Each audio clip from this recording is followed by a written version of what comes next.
เธอคนนี้ฉันขอเวลาเธอสักหน่อย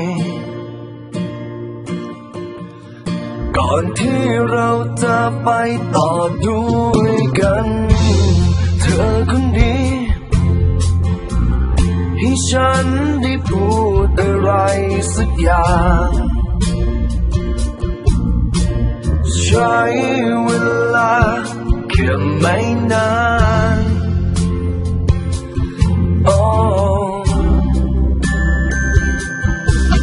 ถ้าถามว่าฉันรักเธอไหมตอบเลยตรงนี้รักจนหมดใจเพียงแต่ยังไม่แน่ใจในบางอย่างจึงอยากจะถามเธอ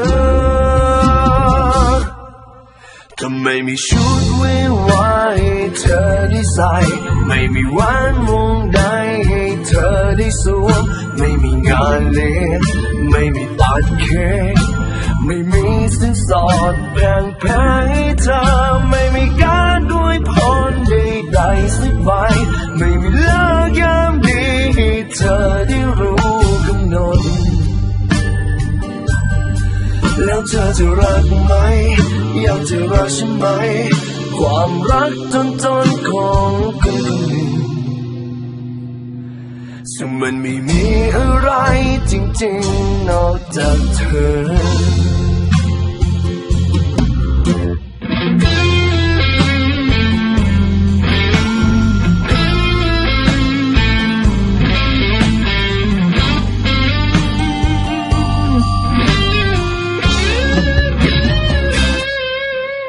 ถ้าถามว่าฉันรักเธอไหม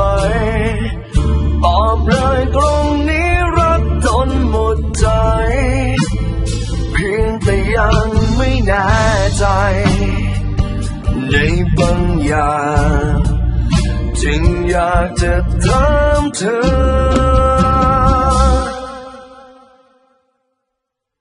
ทำไมมีชุดวิวาให้เธอได้ใส่ไม่มีแหวนวงใดให้เธอได้สวมไม่มีงานเลี้ยงไม่มีตัดเค้กไม่มีสินสอดแพงให้เธอไม่มีการด้วยพรใดๆสักใบไม่มีเลิกยามดีให้เธอได้รู้กำหนด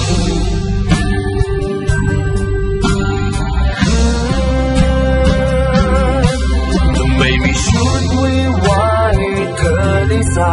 ไม่มีแหวนวงใดให้เธอได้สวมไม่มีงานเลี้ยงไม่มีตัดเค้กไม่มีสินสอดแพงให้เธอไม่มีการด้วยพรใดๆสักใบไม่มีเลิกยามดีเธอได้รู้กำหนดแล้วเธอจะรักไหมอยากจะรักฉันไหมความรักจนของคนหนึ่งซึ่งมันไม่มีอะไร